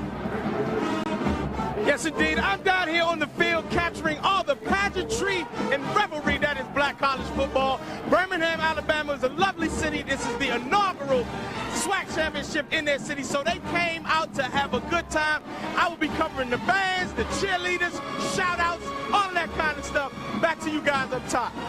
All right, thank you very much, Joe. You know, earlier this year, Southern beat Jackson State, the 4th straight win over the Tigers. But what's most impressive about Southern, they haven't lost a conference game in 25 outings. They put it on the line against Jackson State. We look at the starting lineups brought to you by Western Union Money Transfer, the fastest way to send money worldwide. You saw the backs. Here's your offensive line. Damon Nivens is a first-team All-SWAC member.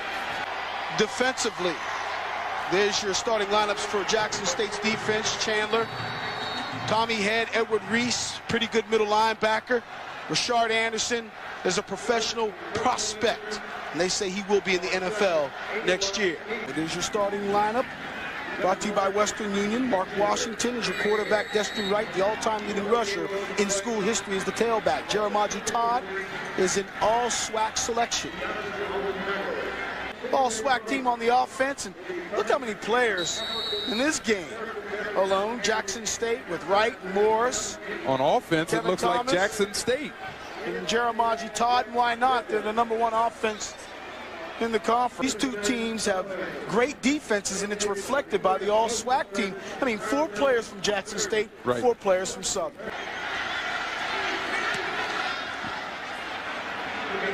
And the punt is going to bounce around midfield, and it looks like it was fumbled again. It's loose, and it's picked up by Southern. An inaugural game here for SWAC. SWAC has moved its headquarters to Birmingham, and it is just a wonderful game. The excitement is in the air. And again, he's going to throw the football. Completes this one to Daniel Guy. Guy's still on his feet. Guy's going to go in. Touchdown! Brian Reynolds will come in and attempt the PAT, which is up, and it is good. On the record books at Jackson State. This time, nothing doing, and here comes your man, DeMarcus Miller. Yeah. Miller led the club with 17 tackles for a loss, as Reynolds will set up for the field goal attempt. This one will be from 20 yards out. He's 3 of 3 between 20 and 29 yards out. Kick is up, kick is good. So we've come to the end of the first quarter with Jackson State leading 10-3. Ball is at the 31-yard line. Again, throwing the football downfield. Oh, and his receiver, Hayes makes the catch. See you later. Touchdown, Southern. And every time you think Southern struggles, they come back, they make a play. They've done it all year long. Kick is up, kick is good. Second down and a yard to go. Again, they give it to Lewis. Lewis finds room. Lewis still on his feet. Lewis making a move to the outside. He's inside the 25, the 10, the 5. What a run by Ryan Lewis. 69-yard run for Ryan Lewis. And how about this? Kicks up, kicks good. Halftime, George Johnson along with Charles Mann. Southern trailed in this football game 10-7. Then they reel off 4. All right, we are back. It is the Jaguar Journal. Good morning to everybody. I'm holding it down. Perry White here in the studio. Brandi B had to go handle things over at WBRZ. If you want to keep up with her, she's going to be hosting the news at 9 a.m. this morning. Thank her for coming on as the co-host, man. It's good to have her on here. I hope you guys like her as a part of the show. And y'all let me know if you're watching on our YouTube channel as well as on our Facebook. And if you're not and you're listening to us on 107.3 FM here in Baton Rouge in the capital city area, it's good to have you guys as well. And that's the beautiful thing about this show. I try to get everybody, don't base what you see with this show just because you see what you, social media or our Facebook. We on radio, right? We're still doing it by radio as well as incorporating social media and YouTube with it, because now we open the idea of people. You don't have to just be here in Baton Rouge to keep up with the show. You can be anywhere in the world. And we have a lot of people that keep up with us. And it's just not Southern. I see it especially in the comment section on our YouTube channel. We welcome everybody in because we try to have these open discussions about everything and anything.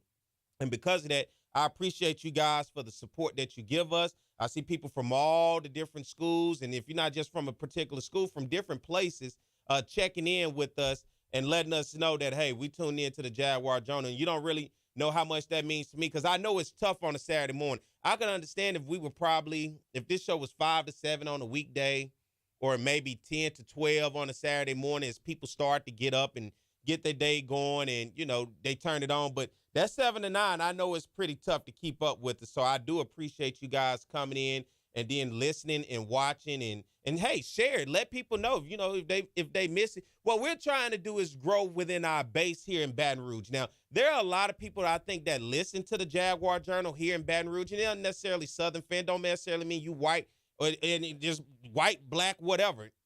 Because of the radio station that we're on, right? I think we're the only black show, and I will say that on this station. If you go back and listen to any of the other shows doing typically on talk radio, you will find out just where this station really goes. But the fact that we're able to have this on this station, it opens up broader audience, right?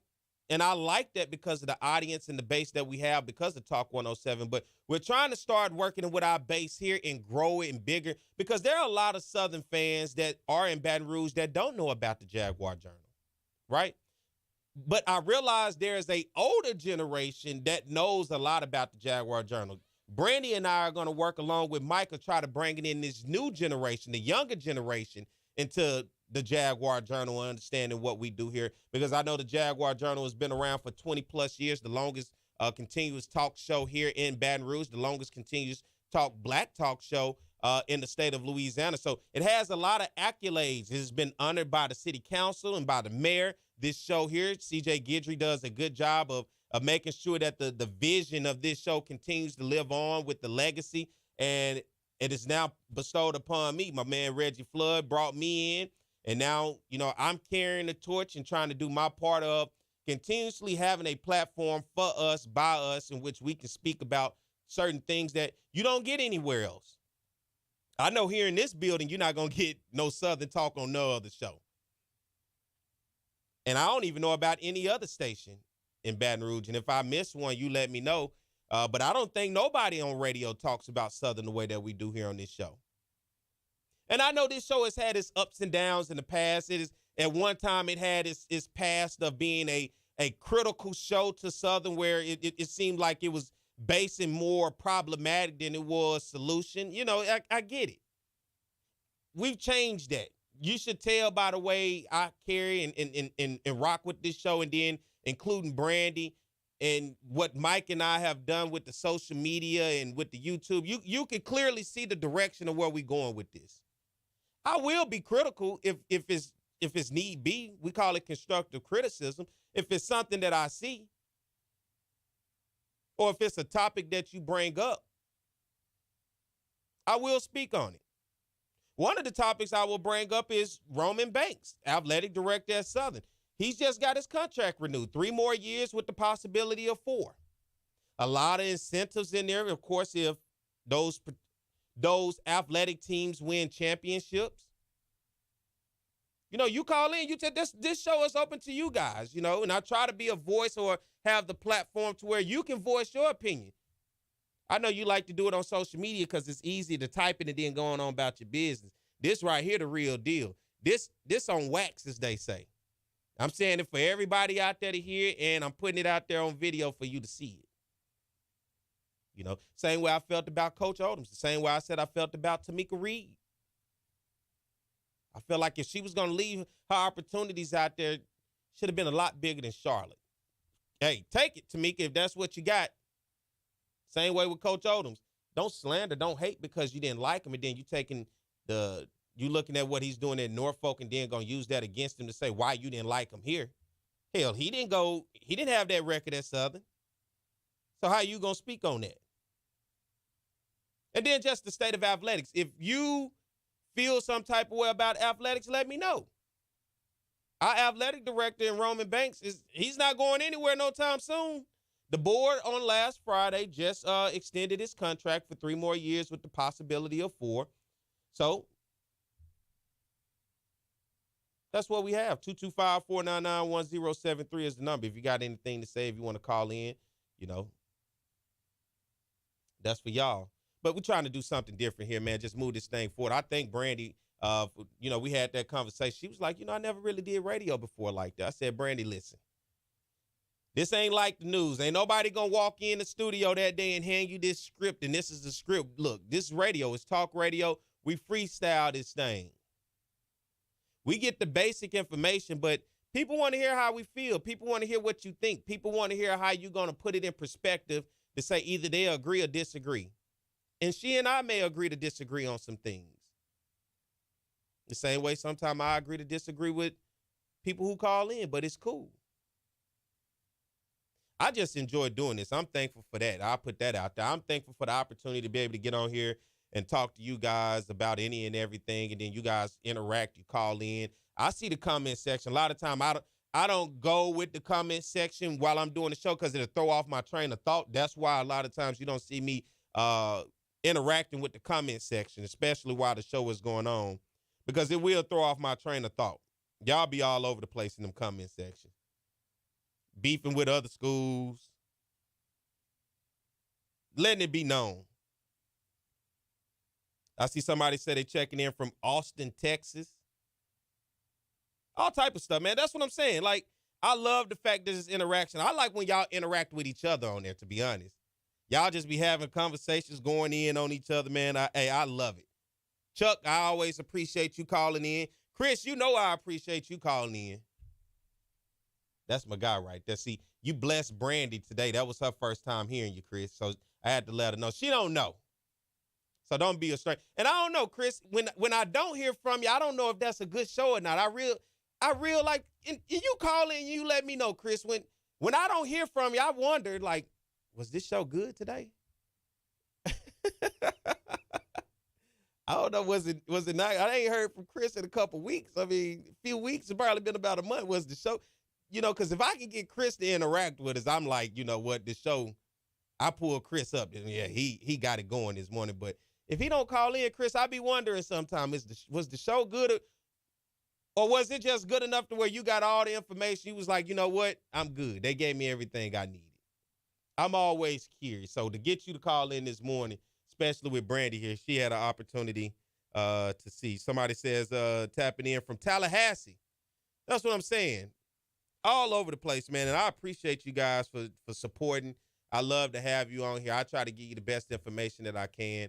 When we get ready to take a break, I'll come back on the other side. Things are getting slow. The SWAC track and field championships is going to be at Southern next week.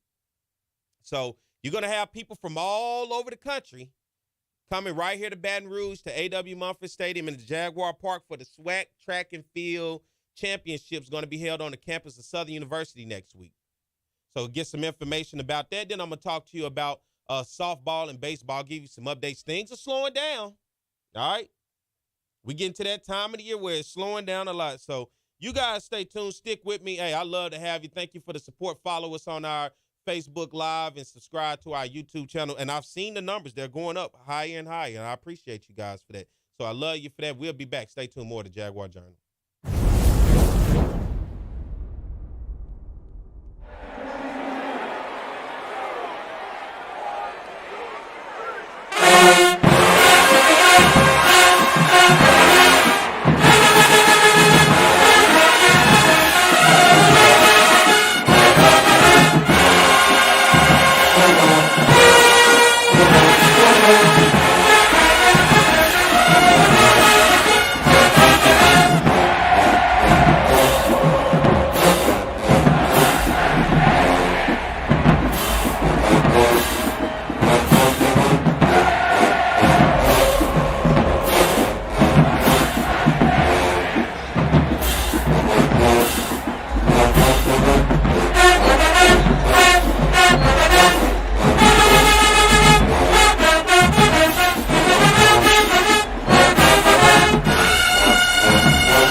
Watching the Southern University Human Jukebox. Click here to watch more videos, and don't forget to like, comment, subscribe, and share. What's going on, everybody? I am Perry White. I'm the host of the Jaguar Journal. I want to make sure that you guys tune in live each and every Saturday morning from 7 a.m. to 9 a.m. on 107.3 FM. We also have our affiliates in Alexandria, Louisiana, as well as down in New Orleans. And if you're not able to catch us on radio live, you can subscribe to our YouTube channel as well as follow us on Facebook. It's the Jaguar Journal.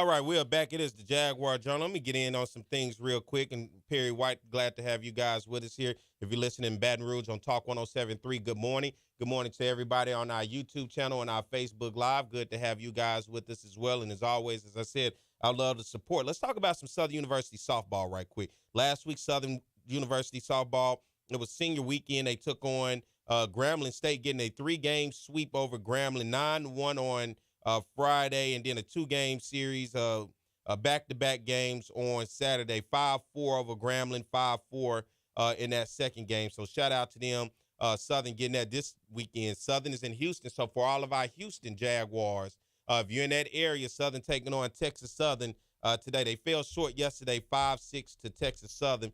They take on Texas Southern today in Houston at 12 o'clock, doubleheader, 12 and 2 o'clock. So that's our softball team at Southern University as they over there taking on Texas Southern, doing a great job trying to hold it down for Southern. Let me see what their overall record is right here. Overall on the season, 16-23. They're 12-10 in conference play right now. 5-6 on the road, so they're going to have to try to get that win today to try to even out that road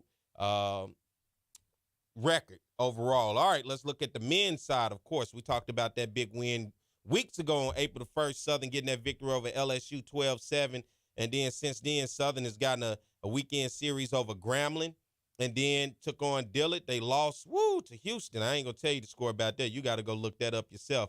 But last week, taking on Texas Southern, the Jaguars fell short in that series. They lost that series to Texas Southern as Texas Southern ran wild with that one. Southern men's team over at Prairie View this weekend. So Houston Jaguars, once again, you have softball at Texas Southern. You have baseball over at Prairie View. Southern get the big victory yesterday on Friday against Prairie View, 13-1. Doubleheader today. First game, I don't know if these times can't be right. No, not a doubleheader. Saturday and Sunday, you have a 2 o'clock first pitch game today against Prairie View at Prairie View, and then tomorrow on Sunday, a 1 o'clock first pitch. And then we're going to get ready to wrap things up. Nichols will be here in Baton Rouge on Tuesday. So if you're not doing anything on Tuesday, head over to the Bluff on the campus of Southern University to Lee Hines Stadium, Lee Hines Field, to watch Southern and Nichols. That'll be on April 30th at 6 p.m. And then the Jaguars will have Alcorn State at Lee Hines Field next weekend. So you have Tuesday and next weekend for baseball here in Baton Rouge if you want to go support the Jaguars. And then I said, of course, next week is going to be the SWAC Track and Field Championships going to be held here in Baton Rouge on the campus of Southern University. That should be huge when you're talking about bringing that type of event and having it here in Baton Rouge. You're talking about revenue, what that's going to do for the city. And listen, you got to eat. You got to get hotels. You got to do a lot of things, and that's the types of things when you start to be able to build your facilities and have these things grow, you're able to bring in events like this where you can host, where then you can show your economic power at Southern University, the same way they do everywhere else, and start to show this is who we are to the business community. So the business community can start to support our athletics more than what they're doing, because I think a lot of times we will run the well dry with those same few businesses, right? Run it dry over and over and over, getting those, whatever we get from those same donors. There's a whole city out here, a whole parish. But until we show our value, true value, until we knock on those doors, sit in those seats, make those calls, and flex our muscle a little bit and say, come on now. Don't act like you don't know we over here. Don't act like we don't have an impact to this city and to this area, to the community, especially when it comes to dollars, because we do.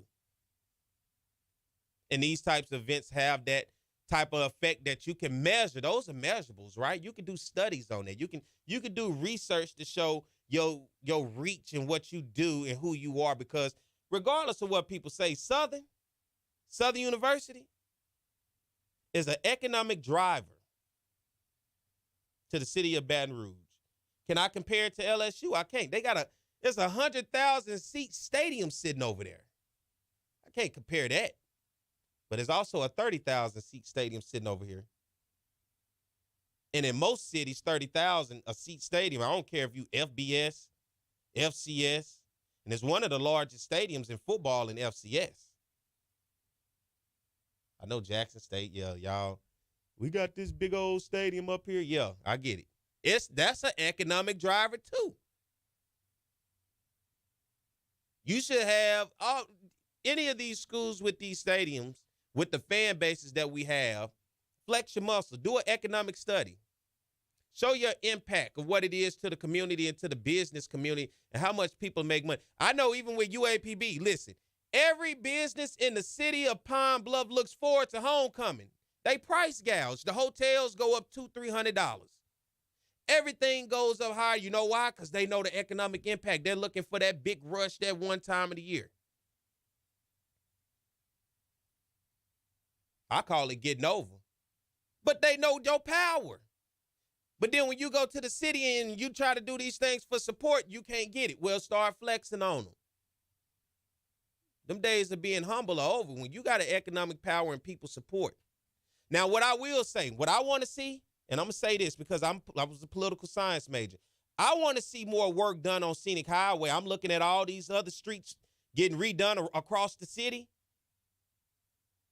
Whoever's the representative in that area or whatever, even our school officials, get together. Let's fix up our area around the school. Scenic Highway, let's repave that thing. Let's put new drainage down in there. Whoever needs to hear this and represent us for that, I'm saying it publicly. Yeah, you can put up new lights, signal lights. But the median, as they call it in New Orleans, the neutral ground, the median, the sidewalks, the street lights, crosswalks. That is a high traffic area of pedestrians, moving foot traffic, bike traffic, all type of stuff. When it rains, you know what it's like at the foot of the hump when you see that puddle. You can't even drive through there. So whoever our rep for that area, our school officials that you drive by that every day, administrators and everybody else, our board, when you look around in that area from the railroad tracks, and I mean especially to where you get to the foot of the bridge at Hardin, how do we revitalize that area? And if I take Scenic all the way down to when you get off on Airline, how do we fix that? How do we make that look better so when you get off, you taking that exit and you get off and going to the school, it looks better. The road's not so pothole. How long I got, Mike? I know I'm pushing it. About 1 minute. But I'm just keeping it real. I believe in fixing up areas and making it look better. And if it has for me to have to say it on here, well, I think we're doing a lackluster job as a community to make sure that we can improve what we have. And somebody said they think Scenic is a state highway. Well, if it's a state highway, somebody get to talking to somebody at the state. Somebody. I just want to improve the area and make it look better, okay? I see it getting improved and making it look better a lot of places around Baton Rouge. I want to improve that too.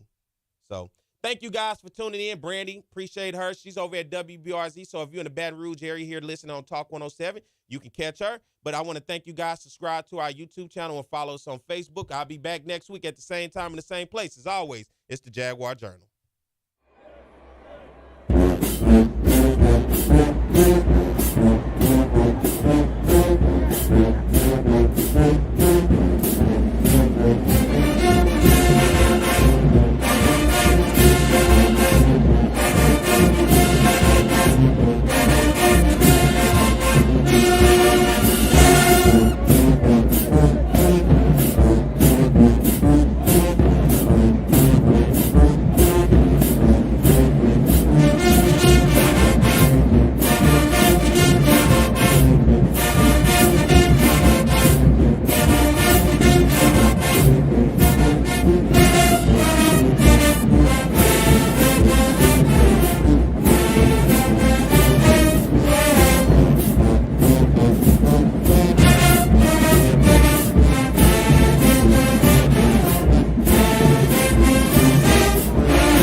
Yeah.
What's going on, everybody? I am Perry White. I'm the host of the Jaguar Journal. I want to make sure that you guys tune in live each and every Saturday morning from 7 a.m. to 9 a.m. on 107.3 FM. We also have our affiliates in Alexandria, Louisiana, as well as down in New Orleans. And if you're not able to catch us on radio live, you can subscribe to our YouTube channel as well as follow us on Facebook. It's the Jaguar Journal.